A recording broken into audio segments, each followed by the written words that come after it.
very welcome to this morning's CBI webinar. My name is Kerry Thomas. I'm an editor at a new startup called Tortoise, and it's a great pleasure and a privilege to be doing these events in conjunction with the CBI. I guess if I look back over the last 6 or 7 months, it seems that we've moved from what in retrospect seems a relatively simple world of that first lockdown, where we were really largely focused on doing one thing, which was stopping the spread of the virus, to a more sort of complicated world where the balance between protecting the economy and stopping the spread of the virus is more difficult and certainly more contested. So it's pretty obvious the government isn't just following the science anymore. They acknowledge that. And that means that the politics, whether that's national or local, has got louder and angrier. And in the midst of all that, the UK government has been trying to do two things which don't necessarily sit easily together. It's been trying to avoid a national lockdown by focusing on local or regional measures, and we're going to talk about the tiered system that's been introduced in this call today. But it's also been doing that in a way that tries to answer a demand for the measures that it introduces to be simple and easily understood, and I think it's fair to say they're not quite there yet. So it's great to have a chance today to look in some detail at the government's recent announcements, those tiers and other things that have come out in the last week, how they're seen from a region where coronavirus cases have been rising quite fast, and how they look from a sector which has been hit arguably harder than any other, which is hospitality. So a great pleasure to have with us Pat Ritchie, who's Chief Executive of Newcastle City Council. Pat, I should be clear, not the political leader of the council, so we're not going to do the politics with Pat, but we'll do the operational stuff with Pat, which will be fascinating. And we've also got Kate Nichols, who's Chief Exec of UK Hospitality. Pat and Kate will come to you shortly, but as ever, we've got senior CBI person with us this morning, Josh Hardy, Deputy Director General. Josh, good morning. Good morning, and yes, I'll echo that. Thanks, Pat. Thanks, Kate. You're most welcome. Pat and I were just reminiscing. Last time we met was in Newcastle, planting a cherry tree with the Japanese ambassador to celebrate the partnership there. That feels like a long time ago. And Kate, we've been working very closely together throughout this crisis. So really value your insights. Let me just do the housekeeping thing, because I forgot to say, went straight in. Really want people to join in on the call. So as ever, do send in your questions, your comments, your observations, anything that can help this conversation along. Put it in the chat. If you want to contribute anonymously, and often people do, then just write anon at the top of your contribution, and we will make sure that we respect that. So, but please do pile in, because it really helps these conversations go on. It helps the CBI understand what the picture that is around the country that we're promoting. So it's incredibly useful both in this conversation and I think in the longer term as well. But Josh, let's come back to you. It's been a busy week already. It's only Wednesday, but we've heard from the Prime Minister and the Chancellor. We've got with new local lockdown measures, some further measures on economic support, and of course we had labour market figures yesterday as well. So talk us through what you think have been the big developments this week, would you? Yeah, thanks, Kerry. And you're right, it does feel very different now than it did even 6 months ago.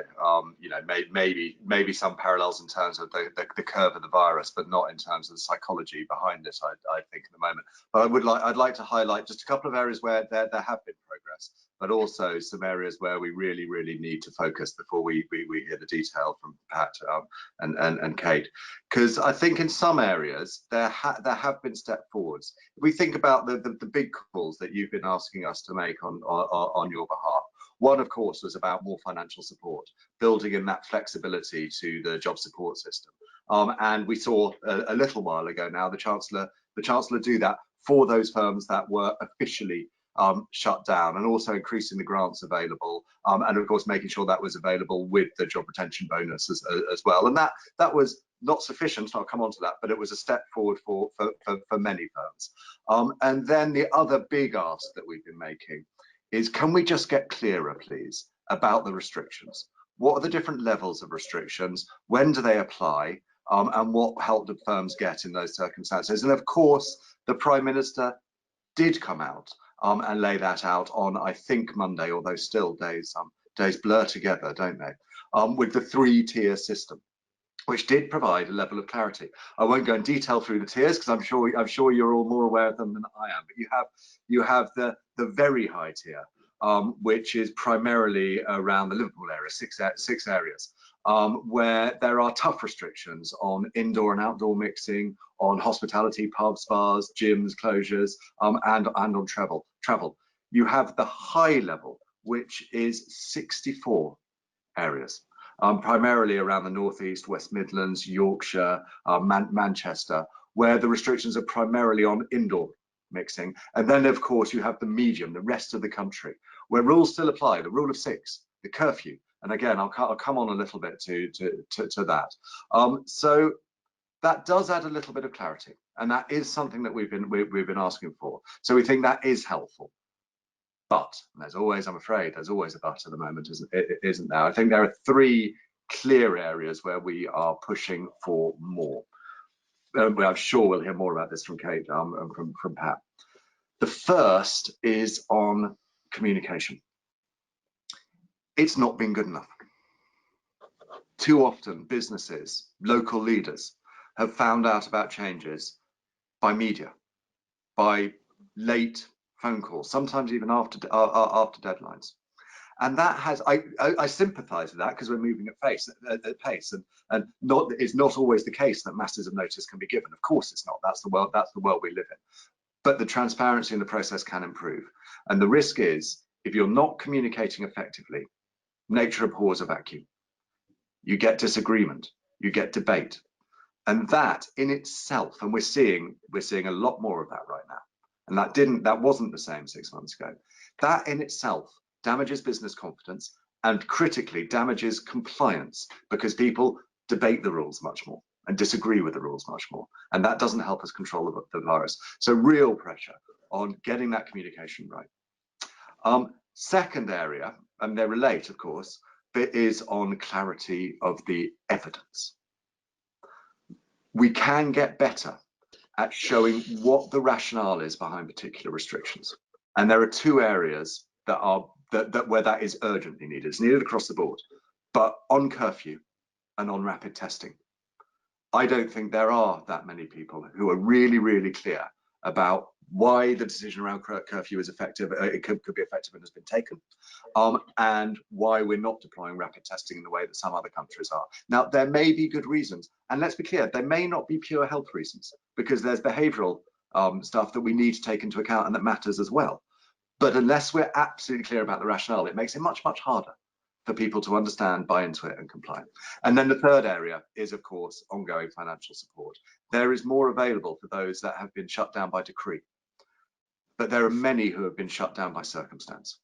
And there is not a huge amount there. We've seen how unevenly this virus affects communities, health, and business. And we need to maintain that spirit of agility, of building from the evidence, building an evidence base from the ground up and targeting support in the way. We know there's not endless funds available, but we also know that the right money delivered in the right way to the right places saves jobs that will survive this pandemic, and that's people's lives. So in constant discussions with the Treasury around that. A couple of final thoughts on COVID, and then I will just mention Brexit. You mentioned, Kerry, that we've seen the jobs figures and also the August GDP figures. They are, of course, concerning, and of course they apply to a month where actually restrictions were few and far between, and Eat Out to Help Out was helping us go to restaurants, and staycations were alive. So the fact that unemployment rates creeping up to 4.5%, employment rate decreasing, GDP, we've seen the impact on GDP, is really, really concerning, because I think it makes everybody fear for the harsher autumn and winter months that we are now in. So all the more reason to get this right, because that scarring effect of unemployment is happening, and we need to do everything we can to control it. And finally, I said I'd mention testing a little bit more, and I'm going to, I'm afraid. The potential impact of rapid tests could be transformational. If you are able, and we welcome the pilot around aviation and airports to look at how rapid testing can be used. But if we can mirror what other countries, US, Turkey, a lot of other countries are doing to use rapid tests in order to open up parts of our economies, that could be one of the single most powerful weapons that we have to keep the economy functioning, to keep people in work as we go through. We are having real discussions with government about that.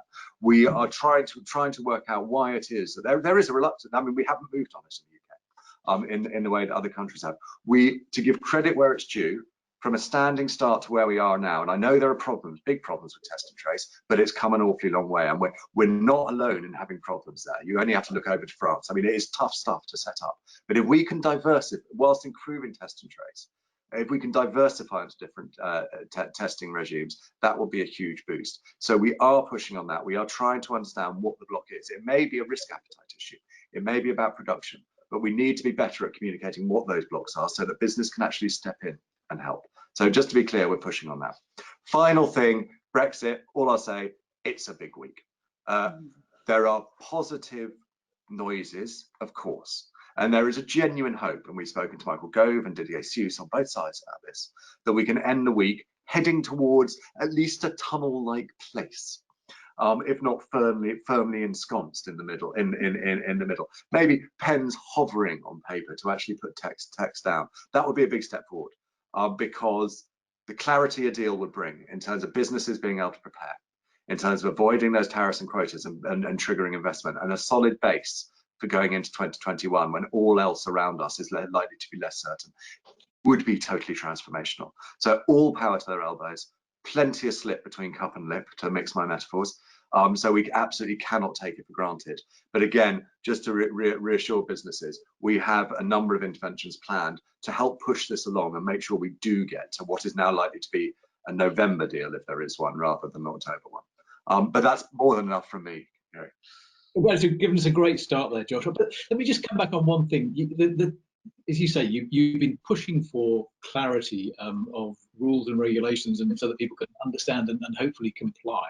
I don't want to sound like someone in the back of the car shouting, "Are we there yet?" But does it seem to you that the tier system gives the clarity that the CBI has been pushing for? I definitely think it's a start and a step forward, and I'd love to hear from Pat in particular about how it feels in Newcastle. I think you've got to be realistic about this. Is it possible to have a uniform set of rules across the country? Probably not, because the virus manifests in different ways. Infection, super spreader events, or whatever we want to call them, will happen in different sectors, in different regions, in different parts. So you can't just have this set blunt tool. But I think the effort, and business do appreciate it, to set out at least the framework, and then give local regions a bit of flexibility within that framework, to actually apply the rules in ways that really do suppress the virus, is a good step forward and does build a little bit of clarity and resilience. Yeah. Okay. Josh, thank you very much. We'll come back to you very shortly, but let me turn to Pat. Can I use you first of all as a kind of reporter on what's happening on the ground in your city? So what's the current picture in Newcastle as regards the virus and hospital admissions and those kind of things? I think you're on mute, Pat. For some reason. There we are.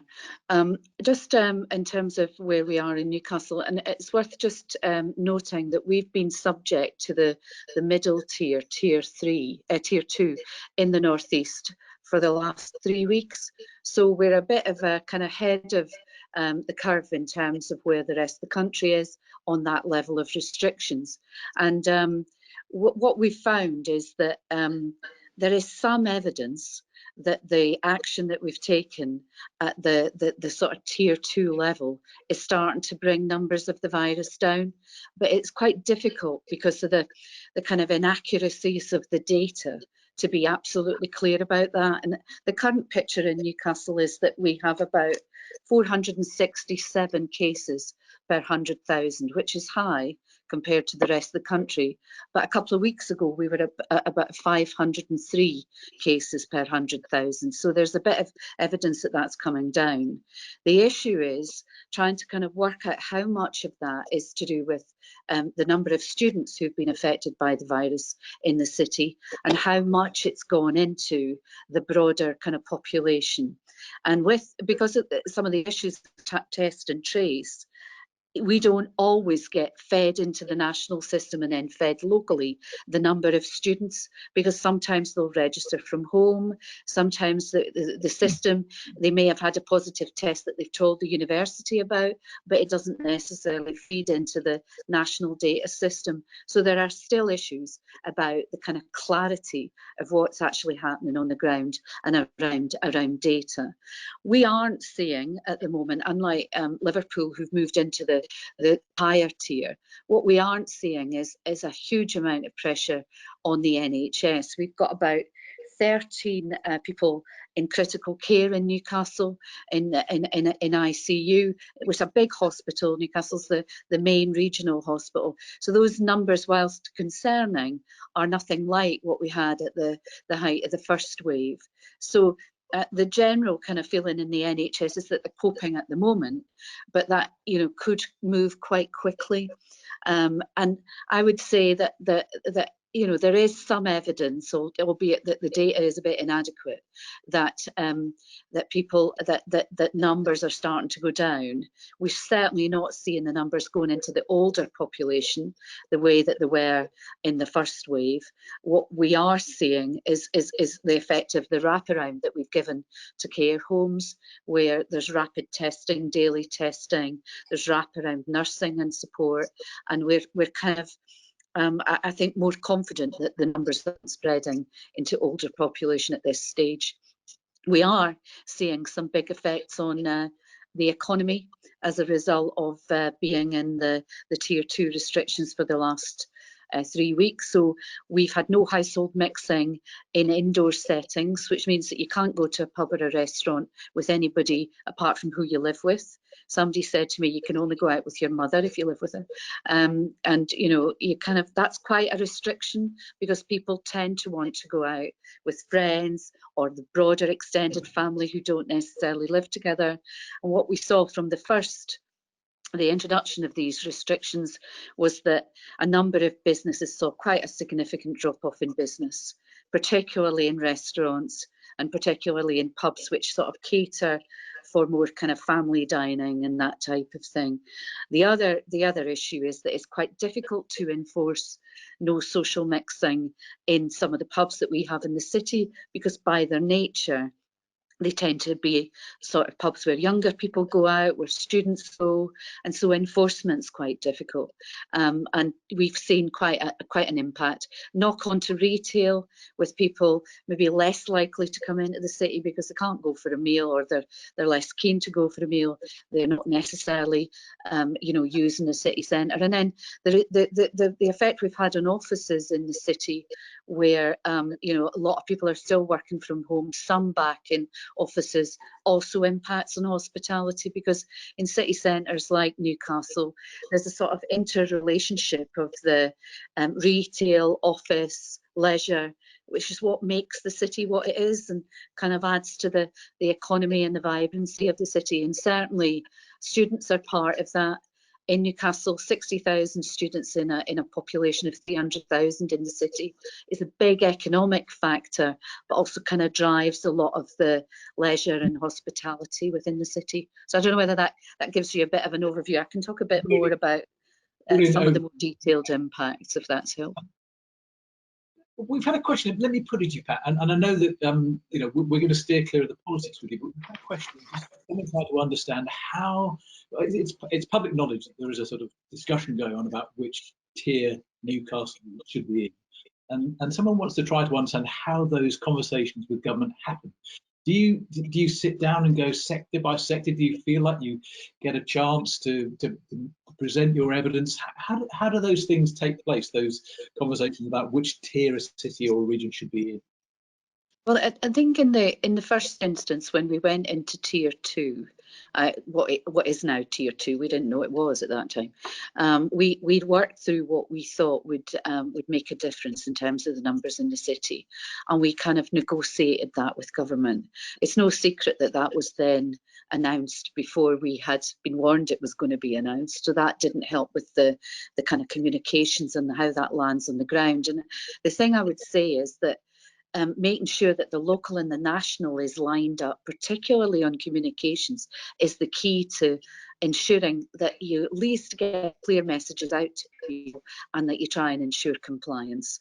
We're in intense discussions at the moment with government around whether or not we stay in tier 2 and we move into tier 3. And again, that's been playing out in public.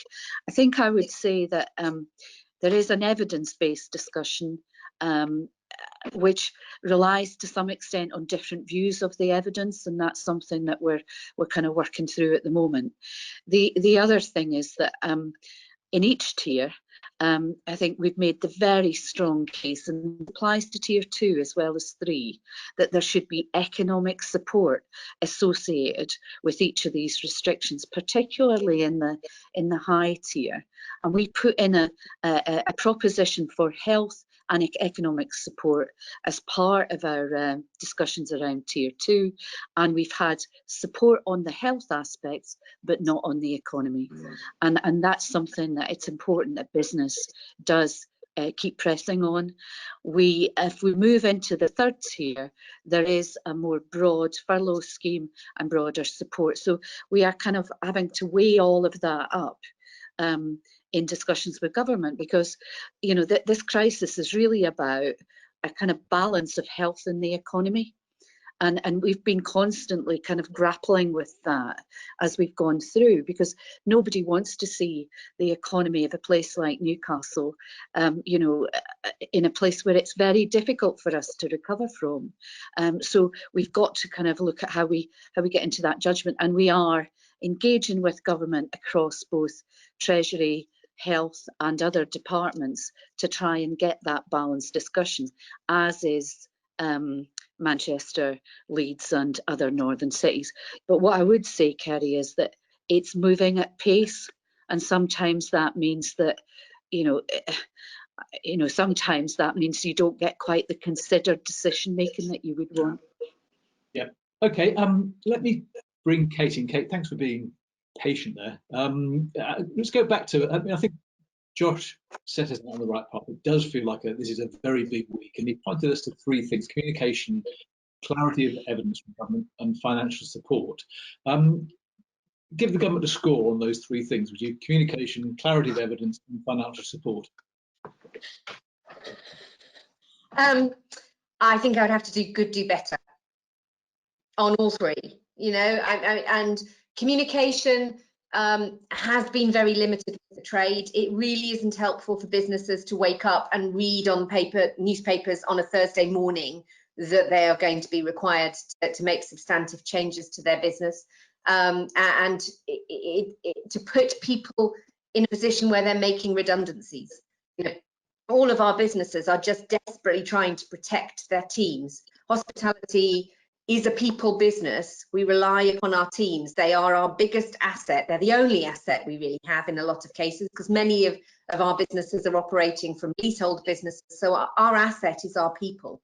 And to be able to keep our people supported, to be able to provide and help them navigate through what's happening is incredibly difficult. If I get no heads up from government about what's coming down the track, what might be, I'm not meaning the detail, just that something is coming, and I find out about it by watching, tomorrow's newspapers, and then it's a cascade down. And I've had people, because my DMs are open on Twitter, I have lots of people who work in the industry who are saying, I don't know whether, in the Northeast and the Northwest this was, I don't know whether I've got a job on Monday morning.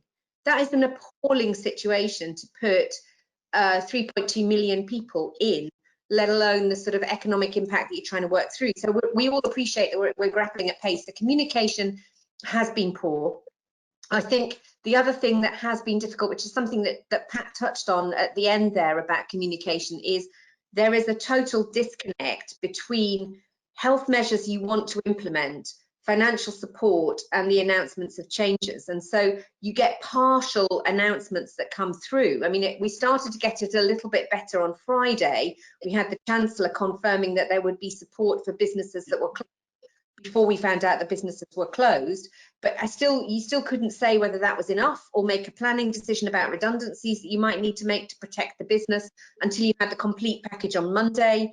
And then we're still grappling with all of those businesses in tier 2 who are in a real limbo, and within 2 weeks, when furlough winds out, are potentially really vulnerable as a result of that. So I think that communication, being joined up, having that complete package as we move forward, and the reason that I would be quite critical of them on that is they've had 6 months to get this right. We went into lockdown. surely there was plans for phase 2. Surely there was an idea of what would need to happen. I'm quite surprised that we're making it up now as we're dealing with circumstances as they arise. So for me, it was a real deja vu right back to March. We were sort of scrabbling around. In terms of the evidence, I think it's better, but it's not fully transparent. And a lot of it is historic. I think crucially with the tiers, it's great to have that identified, but what is missing on that, we don't know what really triggers it to go up. There's nothing about what triggers it to come down. And if you look at businesses in Manchester and Leicester, they've been in restrictions. Hospitality businesses have been in restrictions since July.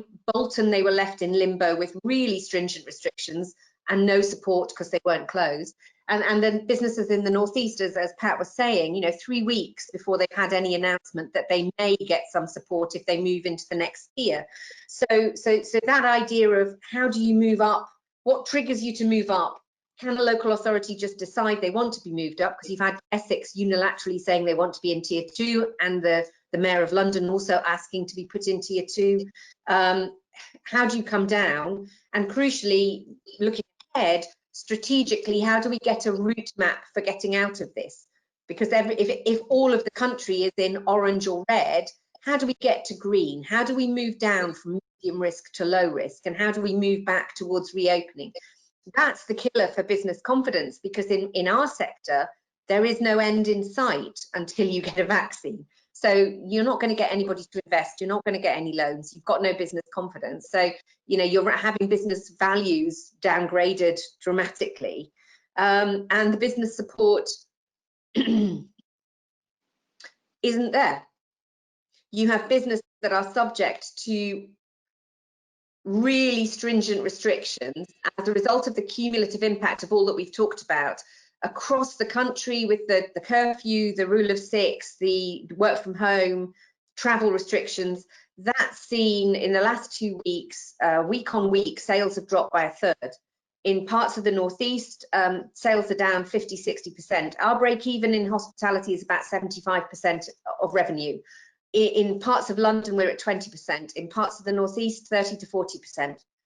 So that's not sustainable. At the moment, they're sustainable because they've got furlough, but that's going to ease away. And for those businesses in tier 2, they're in limbo and they would be better off closed.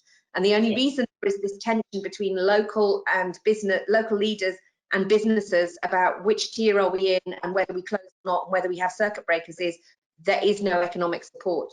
So we really do need the government to answer that question. If you've got legal restrictions, you need that support. If it's there, businesses will work with government to get towards a better situation. And Kate, just briefly on the job support scheme, so the successor to the job retention scheme, I think the criticism of it has been that it perhaps for sort of high value-added jobs in manufacturing, for example, it might be a solution, but less obvious than it is for hospitality. What are you pushing hard for some other support scheme for people who work in hospitality? Yes, I think Josh summed it up. If you've got legal restrictions, and that's the differentiator here, there's a legal restriction on your supply, capacity, hours, who you can serve, and there's a restriction on your demand. You need the right money delivered in the right places at the right time to protect those jobs. These are jobs, as the August figures on GDP showed, these are jobs that are necessary for economic recovery. They're only unviable because in the short term, because you've got legal restrictions.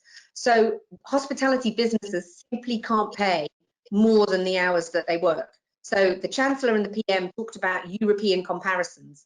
In France, Germany, Italy, Spain, Belgium, Netherlands, our hospitality businesses can plan because they know that the government will top up for hours not worked, up to 60, 70, 80% of hours not worked until December next year.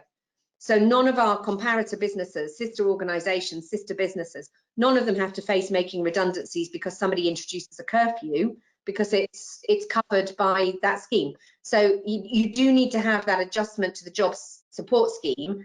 In tier 2, either you need full access to that 67%, and because you're not viable, you close yourself, or you need government to top up the full job support scheme. So we can guarantee the hours that we can work. Government tops up the rest. If you did that, it unlocks the discussion locally about what is the right health policy, and it gets you away from a false debate about is there evidence that closing hospitality works? Because frankly, as a result of the press conference on Monday, there clearly isn't. Okay, Josh, let me come back to you on that, just picking up on what Kate has said there. Are the government still open, as far as you understand, to sort of amending the job support scheme or changing it in ways that would make it more useful to Kate's industry? I think what we've to give the Chancellor credit, I think what we've seen throughout this crisis is they have listened to evidence on the ground, and we've had, you know, God, it's a long time, isn't it? But we go back to the launch of the JRS. But then that was adapted, that was tapered, that was changed again. We had the loans come out, and the bounce back loans come out because civils weren't reaching everybody. So I think they've established, and of course with JSS that was announced, and now additional flexibility has been announced. So I think what they have done is established a track record actually for listening to evidence on the ground and being able to adapt. And of course, we would like some of that adaptation to have happened quicker, to be more hand in hand with restrictions. But as Kate says, actually, that's come together more now, and that's very, very welcome. So I think we can believe that if we can demonstrate the right evidence, there is an onus on us as businesses to be making sure government get that evidence, because then they can respond to it. Then the opportunity to change things are there. But at the same time, we know it's not straightforward because some hard decisions have to be taken. And the Chancellor has been very clear that he can't save every job. I mean, that's been said many, many times.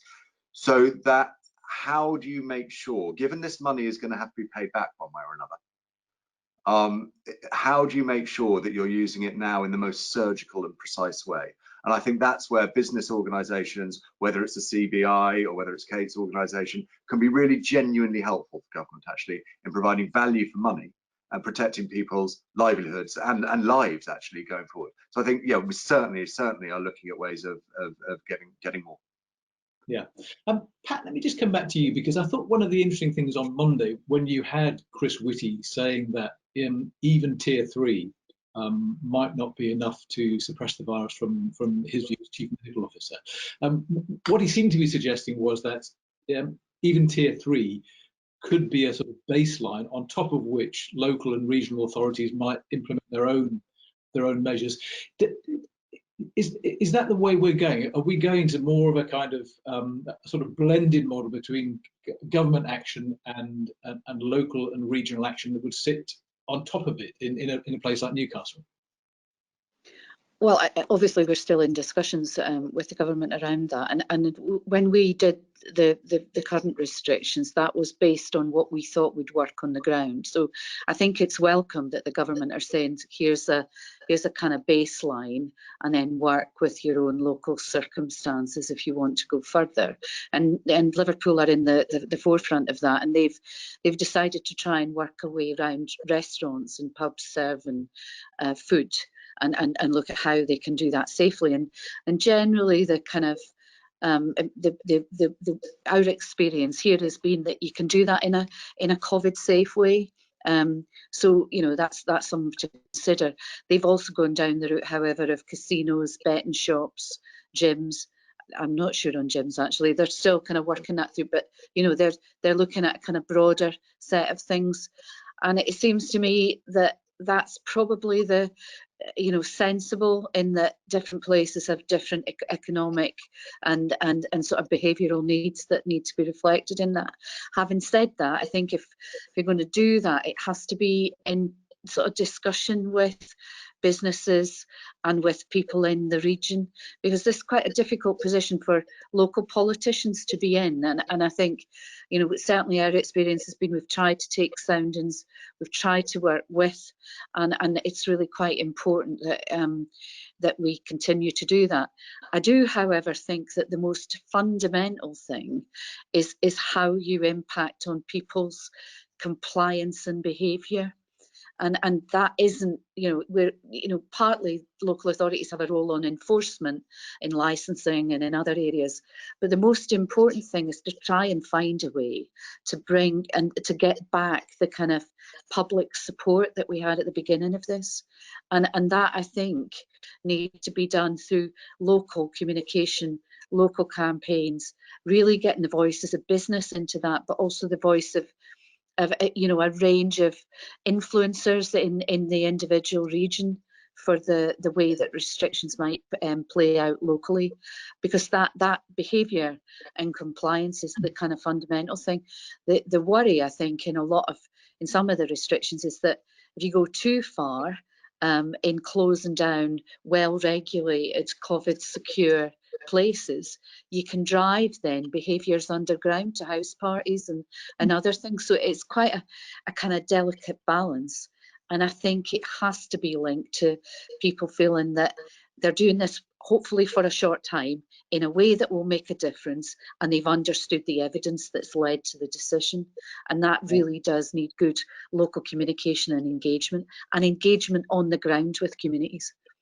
Yeah, okay. I think you've taken this into a really interesting area of compliance, and I'll come to Josh in a second, because I know, Josh, that's something that you're interested in. But Kate, what's compliance been like in the hospitality industry? What are your people, what are your members seeing, in restaurants and pubs and bars?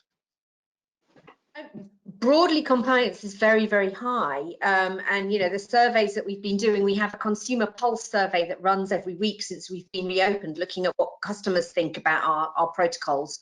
And, there's sort of 92% thinking that the protocols are very restrictive, but they think is necessary, and they're very pleased with what we're doing to protect their health.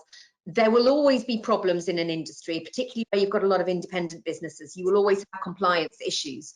And we've worked closely with local authorities and LGA to try and encourage and make sure we've got enforcement so that we root out poor practice where it's identified. I think Pat's right, though.